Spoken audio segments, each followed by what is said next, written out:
what's going on and what to do in that possibility. Let me first bring you up to date on everything that's going on with Hurricane David.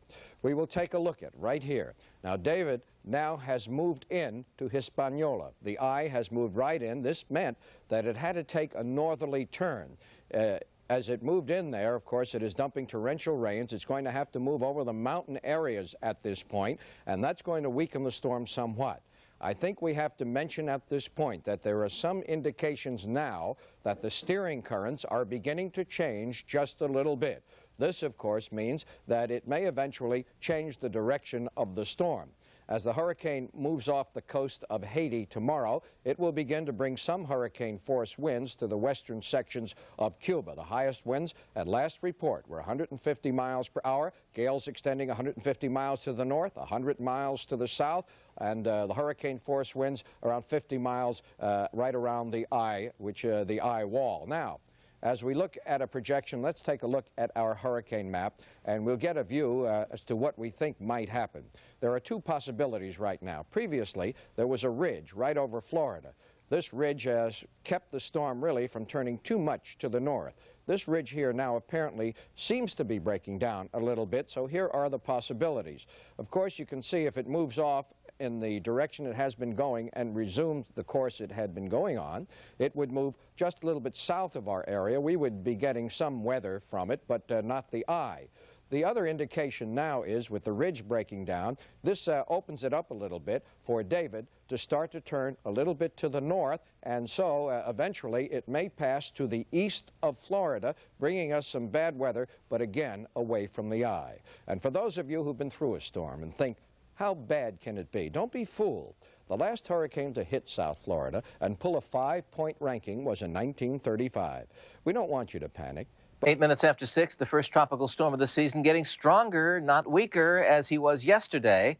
Andrew now has top winds of up to 60 miles an hour. But where is he heading, and can he keep up his strength? Only one man and one bird can give us the answer. And let's go to them now. Well, we're going to take a look at all of that for you and try to give you an idea. The only man who can tell us, right? As to that's true. He knows what he's talking about. That's right. That's you. Oh, me. That's you. Oh, okay. But you know, I'm going to try to do it all. Let's get right to it this time, because there's a lot to talk about. Okay. And you know, should we be afraid?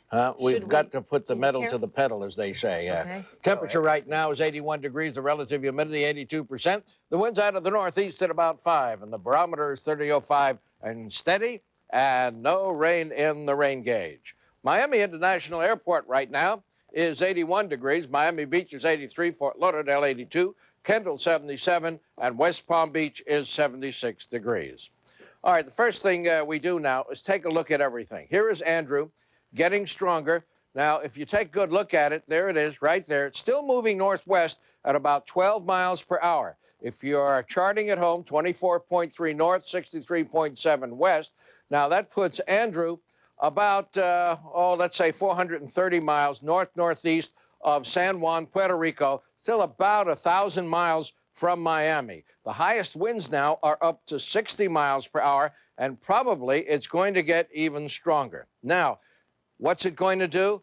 Right now, I will just give you a guesstimate what it's going to do. It's going to continue northwest for a while. There's now a ridge building in from the north. That's going to stop its northward progress and eventually may turn it, at least for a short while, towards the west. And so if that happens, of course, we're going to have to be even more alert. So I just tell everyone over the weekend to keep watching. We have early morning news shows. You get up early, you'll know exactly what's going on. And in fact, if it does become a danger, we'll have even extra news shows for you. Now, here is what's happening.